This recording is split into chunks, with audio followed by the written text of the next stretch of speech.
Every time someone draws an anime character as black in fan art, there's always a group online screaming blackwashing, like fan artists are rewriting history or hijacking canon. So today, let's talk about why that comparison makes no sense, why make your own characters is a hollow argument, and what's really going on behind the outrage.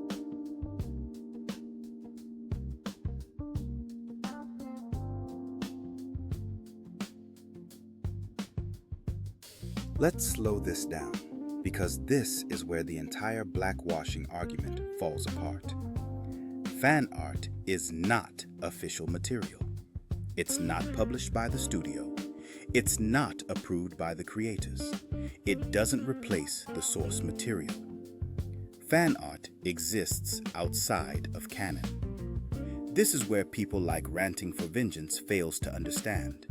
But knowing the type of person he is and who he attracts, let's be honest, they aren't that intelligent or true fans. When someone draws an anime character as black, they are not saying, "This is now the official version." They are saying, "This is my interpretation." That distinction matters, because fandom has always been built on reinterpretation.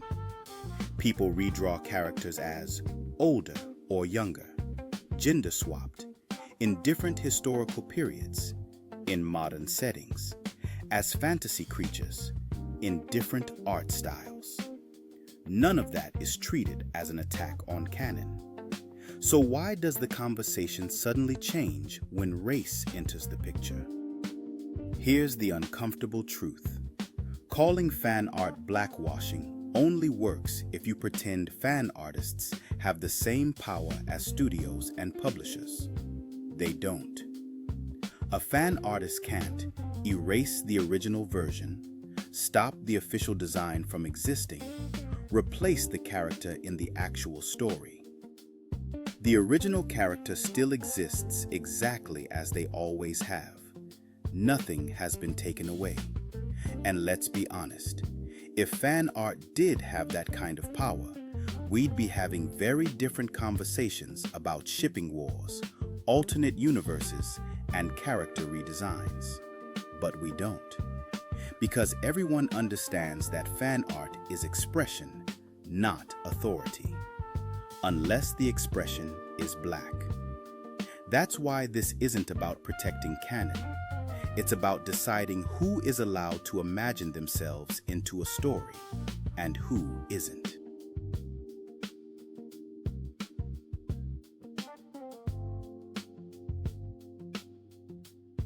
This is where people like to say, well, changing a character's race is changing a character's race.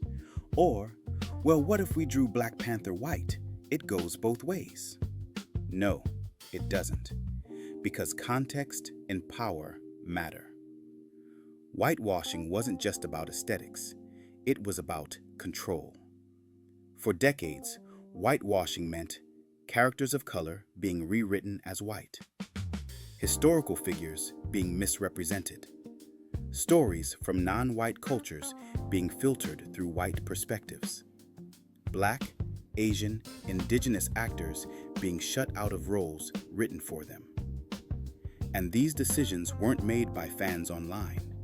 They were made by studios, publishers, executives, marketing departments, people with institutional power. Whitewashing had consequences, real ones. It meant lost careers, lost representation and cultural narratives, as well as audiences growing up never seeing themselves reflected. That's not theoretical. That's documented history. Now compare that to what people call blackwashing. A black artist draws fan art, a redesign, an AU, a personal interpretation. No studio backing, no distribution control, no authority over canon. Nothing is erased, nothing is replaced. No one loses a job. The original character still exists exactly as before. So these two things are not equal, not morally, not culturally, and not structurally. Calling them the same requires ignoring who holds power and who never did. It treats marginalized expression as if it carries the same weight as systemic exclusion, and that's simply untrue. And here's the part people don't like to acknowledge. Whitewashing worked because it aligned with an industry that already centered whiteness as the default. Black reinterpretation doesn't work the same way because it doesn't control the system. It exists within it. So when someone says, if whitewashing is wrong, then blackwashing should be wrong too, what they're really saying is, I want to strip history out of the conversation so I don't have to deal with it. But you don't get to erase context just because it's inconvenient. This isn't about double standards. It's about understanding the difference between systemic harm and individual expression. You can shout "hood weeb" all you wish. It doesn't change these facts.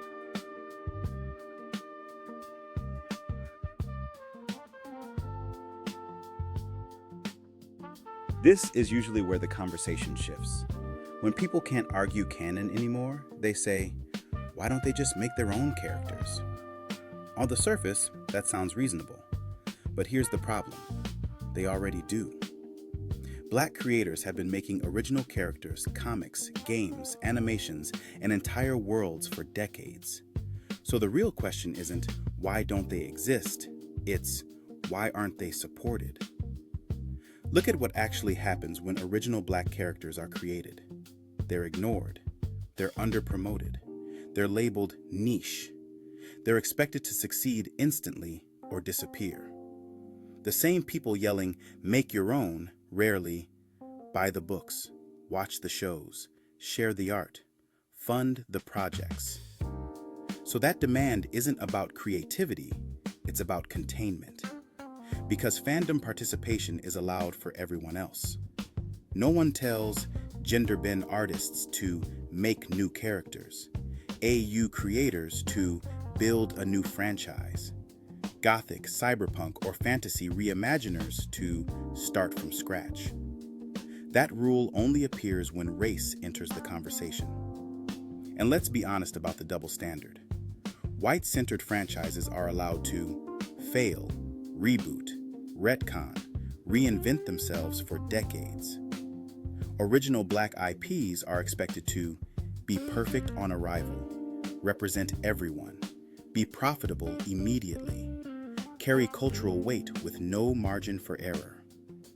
That's not equal footing. That's an impossible bar. So when someone says, just make your own characters, what they usually mean is, stay out of the spaces I already feel ownership over. Not create, not innovate, just separate. And here's the truth they don't want to confront. If people truly cared about original characters, they'd support them. Visibility doesn't come from creation alone. It comes from access, promotion, and community backing. Telling creators to build something, then refusing to show up, isn't encouragement. It's dismissal.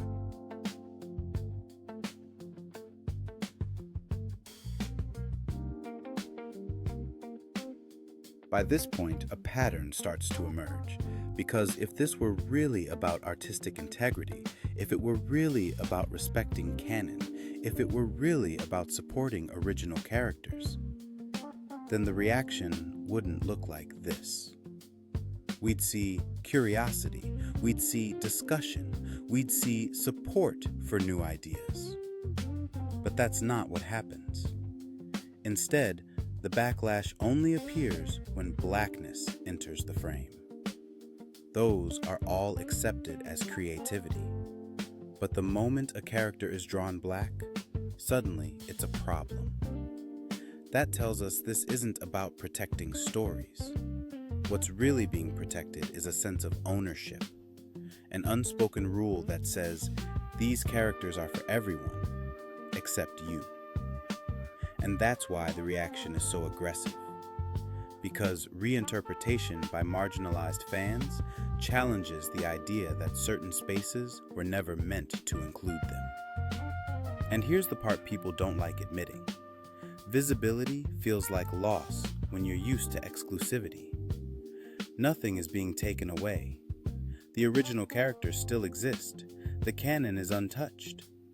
But the idea that someone else can see themselves in a beloved story, that's what feels threatening. So when people say, just make your own characters, or stop changing what already exists, what they're really saying is, participate quietly or not at all. This isn't about creativity. It's about deciding who gets to imagine, reinterpret, and belong. And fandom, at its best, has never been about exclusion. It's been about connection.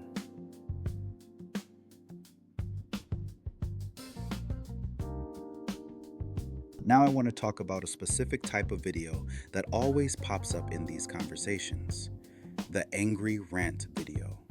You've probably seen them. The video that made me make this video is Hood Try to Make Anime Characters Black Again by Ranting for Vengeance, who is known to be a blatantly racist incel online and masquerades himself as a true comic and anime fan, when in reality, he's just a bigoted troll. Firstly, the title itself is inflammatory and dehumanizing. The very title uses a racial slur, hood, targeting groups of black people and fans. That's not critique. That's insult disguised as commentary. It's designed to provoke rather than engage with the actual topic. Words like this don't advance conversation.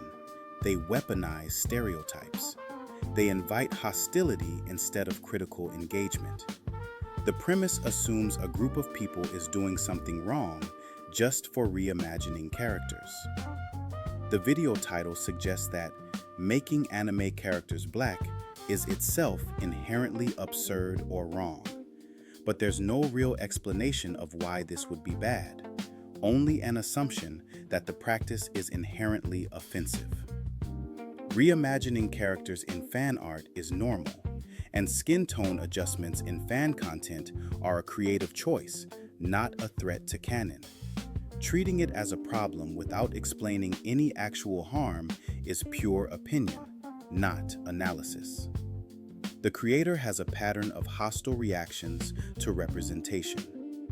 Discussion about this creator online shows multiple videos where he reacts angrily to race-swapped or diverse characters, Ironheart, a black superhero who is a protege to Iron Man, a white superhero, changes in franchises like DC or Marvel.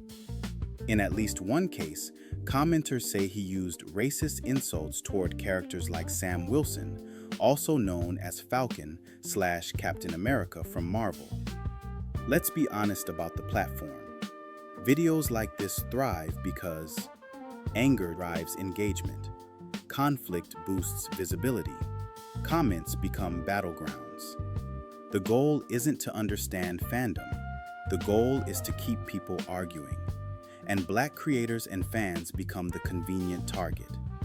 At the end of the day, these videos aren't defending art. They're defending a sense of ownership. They're saying, these stories belong to us, and reinterpretation is only acceptable when it doesn't include you. That's not about canon. That's about gatekeeping. And when you connect this back to everything we've already talked about, fan art, false equivalence, and the make your own deflection, the pattern becomes clear. This isn't a debate about creativity, it's resistance to visibility.